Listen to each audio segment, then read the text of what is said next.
Auzubillahi minasyaitonirrajim. Bismillahirrahmanirrahim. Assalamualaikum warahmatullahi wabarakatuh dan selamat sejahtera.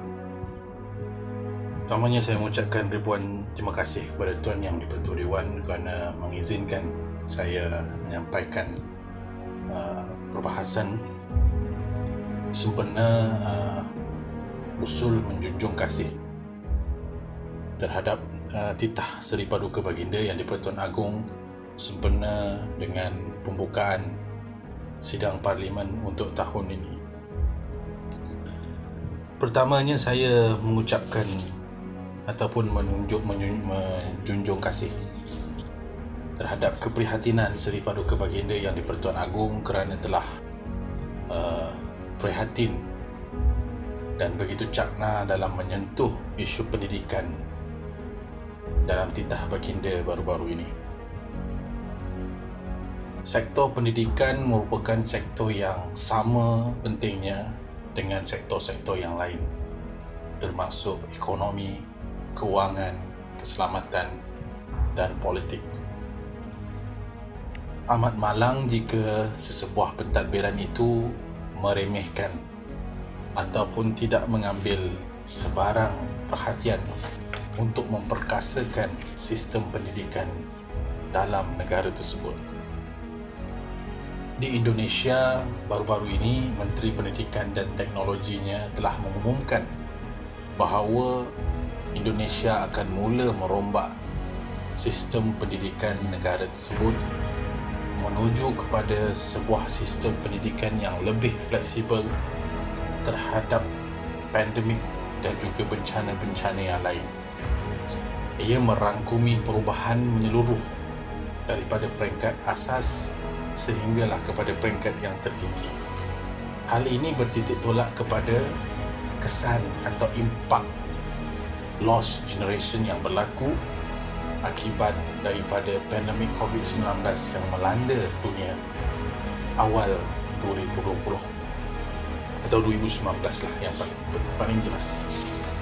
Namun kekecewaan itu saya serlahkan di Dewan ini terhadap tanah air saya, negara kita sendiri, kerana sistem pendidikan di negara kita masih berada di bawah takluk yang sama seperti tahun-tahun sebelum ini.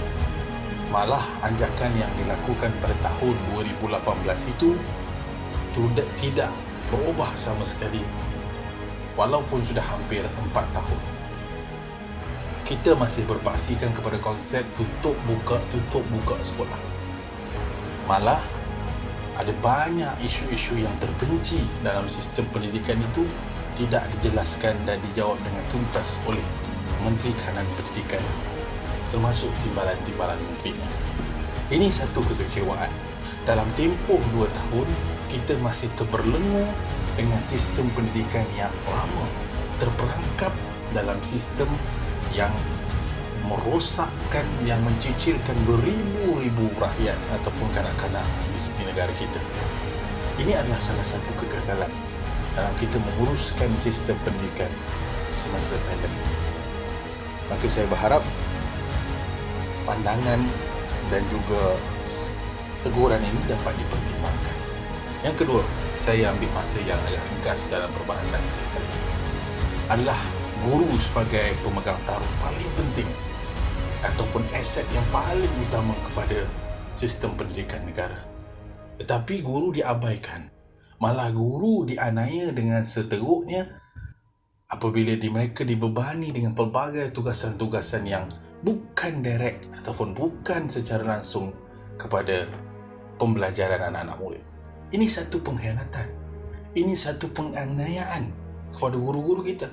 Sedangkan guru-guru kita harus diberikan peluang dan tanggungjawab untuk berkarya, untuk melunaskan tanggungjawab mereka untuk menjadikan anak-anak murid ini sebagai manusia yang manusiawi.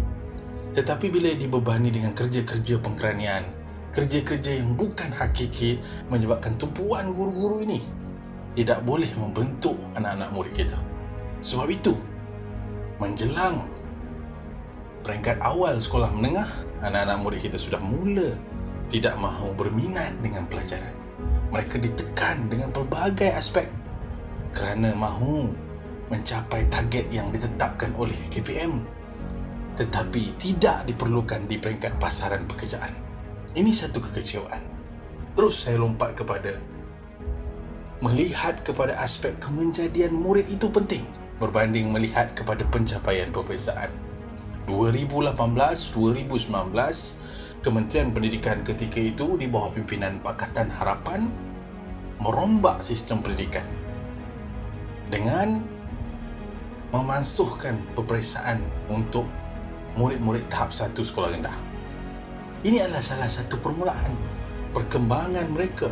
Mereka diberikan kebebasan untuk menyerlahkan bakat mereka, keupayaan mereka. Dan dia akan bergerak terus demi terus masuk ke tahap 2. Akhirnya mereka boleh memilih jurusan yang mereka minat di peringkat sekolah menengah. Tetapi malangnya, dasar ini tidak diteruskan. Malangnya, dasar ini terencat di peringkat pertengahan. Dan yang paling malang sekali, UPSR itu dimansuhkan tetapi tidak ada satu penggantian yang inklusif dan penuh efisien untuk menilai kecekapan dan kemenjadian anak-anak murid kita. Ini satu permasalahan dalam sistem pendidikan kita sekarang. Anak-anak murid kita di peringkat sekolah menengah tidak lagi ada arah tuju ke mana nak mereka dibawa, menyebabkan mereka gagal menjadi manusia kerana dibebani dengan sistem peperiksaan yang amat menekan sekali. Dan akhirnya saya ingin menyentuh soal bahasa Melayu itu sendiri, memandangkan kerajaan kita ini dipimpin oleh 3 buah parti Melayu terbesar. Jadi di manakah kedudukan bahasa Melayu dalam keadaan negara kita sekarang ini yang mahu menunjuk ke arah satu tujuan yang baru? Kemana nak dibawanya bahasa kebangsaan?